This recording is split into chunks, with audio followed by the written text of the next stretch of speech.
ഇന്നിപ്പോൾ നമുക്ക് ക്യാരറ്റ് ചപ്പാത്തി എങ്ങനെ ഉണ്ടാക്കണമെന്ന് നോക്കാം. ഇത് വളരെ ഹെൽത്തി ആയിട്ടുള്ള കുട്ടികൾക്കൊക്കെ കൊടുത്തു വിടാൻ പറ്റുന്ന നല്ലൊരു റെസിപ്പിയാണിത്.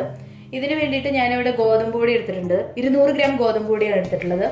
പിന്നെ വേണ്ടത് ഇതിന് മെയിൻ ഇൻഗ്രീഡിയൻറ്റ് എന്ന് പറയുന്നത് ക്യാരറ്റ് ആണ്. അപ്പോൾ ഒരു മീഡിയം സൈസ് ക്യാരറ്റ് ഗ്രേറ്റ് ചെയ്തെടുത്തിട്ടുണ്ട്.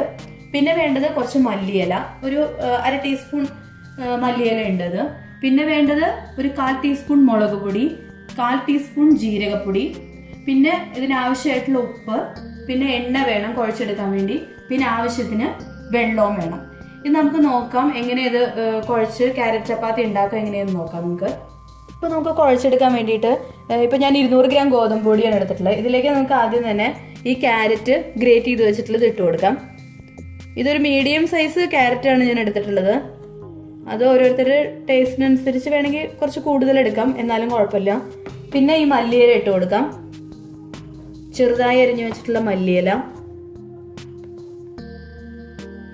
പിന്നെ ഈ മുളക് പൊടി 1/4 ടീസ്പൂൺ മുളക് പൊടി, പിന്നെ 1/4 ടീസ്പൂൺ ജീരകപ്പൊടി, പിന്നെ ആവശ്യത്തിന് ഉപ്പിടുക.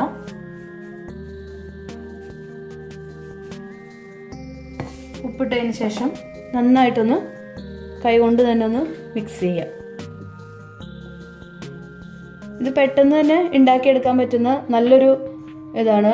ഇപ്പോൾ പച്ചക്കറിയൊന്നും കഴിക്കാൻ ഇഷ്ടമില്ലാത്ത കുട്ടികൾക്കാണെങ്കിൽ ഇത് ഇങ്ങനെ തന്നെ അവരുടെ ഉള്ളിലേക്ക് ക്യാരറ്റൊക്കെ ചെന്നോളും. പിന്നെ ഇതിന് ആവശ്യമായിട്ട് കുറച്ച് വെള്ളം ഒഴിച്ചു കൊടുക്കുക. ആദ്യം കുറേശ്ശെ വെള്ളം ഒഴിച്ചു കൊടുക്കാം. ആദ്യം കുറച്ച് ഒഴിക്കുക. ഇതിപ്പോൾ 200 ഗ്രാം ഗോതമ്പ് പൊടിയാണുള്ളത്. ചിലപ്പോൾ ഇതിന് ഇതിപ്പോൾ 1 ഗ്ലാസോളം വെള്ളമുണ്ട്. ഇത് കുറേശ്ശെ വെള്ളം ഒഴിക്കുക.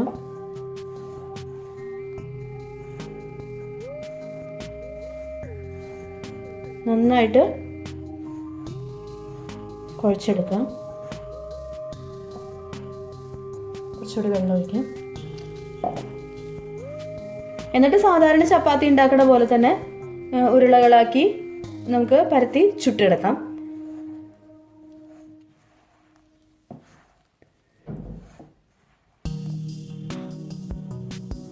ഇതിപ്പോൾ ഞാൻ നന്നായിട്ട് കണ്ടില്ലേ, ഇവിടെ കുഴച്ചെടുത്ത് വെച്ചിട്ടുണ്ട്. നല്ല സോഫ്റ്റ് ആയിട്ട് ഇരിക്കുന്നത്. എനിക്ക് ആ ഫുൾ വെള്ളം വേണ്ടി വന്നില്ല, ഒരു 3/4 ഗ്ലാസോളം വെള്ളം മാത്രമേ വേണ്ടി വന്നുള്ളൂ. ഇനി അവസാനമായിട്ട് ഇതിൽ കുറച്ച് എണ്ണ കൂടിയും ഒഴിച്ചതിന് ശേഷം, ഇതിപ്പോൾ ഞാൻ ഒലിവ് ഓയിലാണ് എടുത്തത്. നിങ്ങൾക്ക് ഇഷ്ടമുള്ള എണ്ണ എടുക്കാം, ഏതെങ്കിലും സൺഫ്ലവർ ഓയിലോ അങ്ങനെ ഏതെങ്കിലും. ഞാനിത് ഒലിവ് ഓയിലാണ് ഉപയോഗിച്ചത്. ഒന്നും കൂടി ഒന്ന് നന്നായിട്ട് കുഴച്ച് വെക്കാം.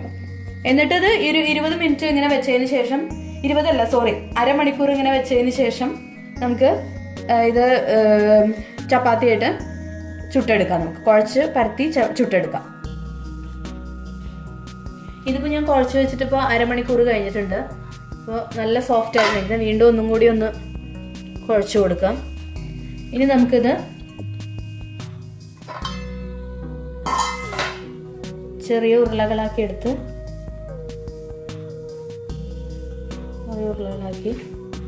ഇത് ഈ വലിപ്പത്തിലുള്ള ഉരുളകളാണ് ഞാൻ എടുക്കുന്നത്. ഇതിൽ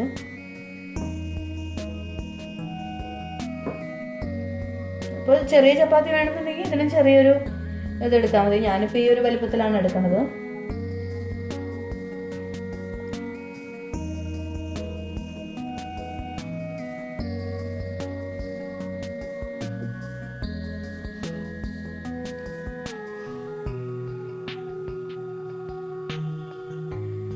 ഇവിടെ 12 ഉരുളകളാണ് എനിക്ക് കിട്ടിയിട്ടുള്ളത്. 12 ചപ്പാത്തി ഉണ്ടാക്കാനുള്ളതാണ് കിട്ടിയിട്ടുള്ളത്. ഇനിയിപ്പോൾ നമുക്ക് ഓരോന്നായിട്ട് എടുത്ത് ചപ്പാത്തി പരത്താം. പിന്നെ കുറച്ച് പൊടിയിൽ ഇങ്ങനെ ആക്കിയതിന് ശേഷം ഞാനിവിടെ കൗണ്ടർ ടോപ്പിൽ വെച്ചിട്ട് തന്നെയാണ് പരത്തിയെടുക്കാം. ചിലപ്പോൾ ഇതിന് കുറച്ച് പൊടി കൂടുതൽ വേണ്ടി വരും, കാരണം ക്യാരറ്റും കൂടി ഗ്രേറ്റ് ചെയ്തിട്ടുള്ളതുകൊണ്ട് അതിൻ്റെ കൂടി കുറച്ചൊരു വെള്ളത്തിൻ്റെ ഇത് വരും. അപ്പോൾ അത് നോക്കിയിട്ട് പൊടി ഇടുക. അതിൽ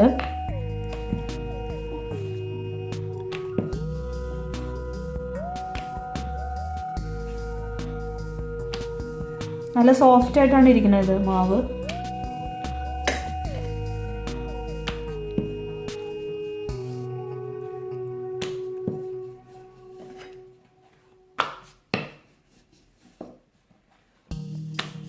സൈഡൊക്കെ ഒരുപോലെ ആവാൻ ശ്രദ്ധിക്കുക, ഒരേപോലെ പരത്താനായിട്ട്. ഈ വലിപ്പത്തിൽ ഞാൻ പരത്തി എടുത്തിട്ടുണ്ട്. ഞാൻ ഒന്നും കൂടി കാണിച്ചു തരാം.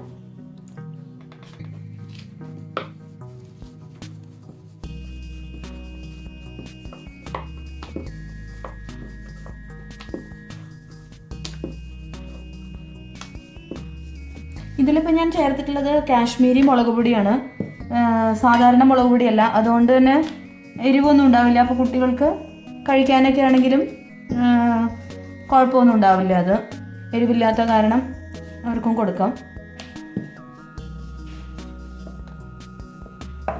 ഈ ഒരു വലുപ്പത്തിലാണ് ഞാൻ പരത്തിയെടുത്തത്. എല്ലാം ഇതുപോലെ പരത്തിയെടുക്കാം. നമുക്ക് എല്ലാ മാവും ഇവിടെ പരത്തിയെടുത്ത് വെച്ചിട്ടുണ്ട്. ഇനിയിപ്പോൾ നമുക്കിത് ചുട്ടെടുക്കാം.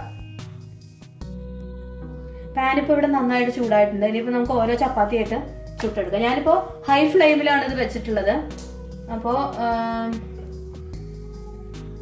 അങ്ങനെ ചുട്ടെടുക്കുക ഹൈ ഫ്ലെയിമിൽ വെച്ചിട്ട്. അപ്പോൾ ഇത് ഒന്ന് കളറൊന്ന് മാറി വരുമ്പോൾ ഒരു തിരിച്ചിട്ട് കൊടുക്കാം. അങ്ങനെ ഇപ്പോൾ ഒന്ന് കണ്ടില്ലേ, ഒന്ന് മാറി വരുന്നുണ്ട് കളറ്. തിരിച്ചിടുക. ഇതാ കണ്ടില്ലേ, ബ്രൗൺ ഷെയ്ഡ് വന്നിട്ടുണ്ട് ഇപ്പുറത്ത്. അങ്ങനെ തിരിച്ചും മറിച്ച് വിട്ടിട്ട് ചുട്ടെടുക്കുക. അത് വേണമെങ്കിൽ ഇഷ്ടമുണ്ടെന്നുണ്ടെങ്കിൽ എന്തെങ്കിലും നെയ്യോ അല്ലെങ്കിൽ ഏതെങ്കിലും ഓയിലോ ഒക്കെ തേച്ച് കൊടുത്തു കഴിഞ്ഞാൽ നല്ലതായിരിക്കും. കുട്ടികൾക്ക് കൊടുക്കാനാണെങ്കിൽ അങ്ങനെ ചെയ്യുകയാണെങ്കിൽ നല്ല ടേസ്റ്റ് ഉണ്ടാവും. ജസ്റ്റ് ഒന്ന് പ്രസ് ചെയ്ത് കൊടുക്കുക. എന്നാൽ ഒരുപാട് പ്രസ് ചെയ്യരുത്, അതൊക്കെ ഒന്ന് പ്രസ് ചെയ്ത് കൊടുക്കുക. കണ്ടില്ലേ,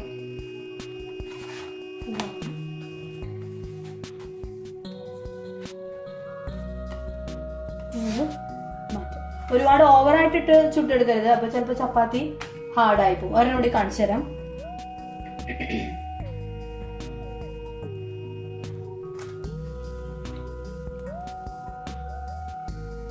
കളർ ഇവിടെ മാറി വരുന്നുണ്ട്.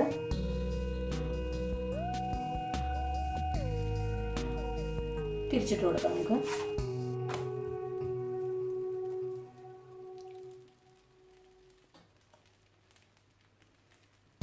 വീണ്ടും ഒന്നുകൂടി തിരിച്ചിടാം.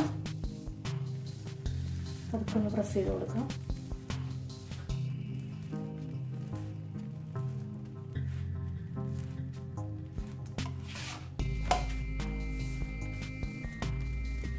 വളരെ എളുപ്പമാണ്, ഉണ്ടാക്കിയെടുക്കാൻ വളരെ എളുപ്പമാണിത്. ഒന്നുകൂടി ഇങ്ങനെ തിരിച്ചിടുക.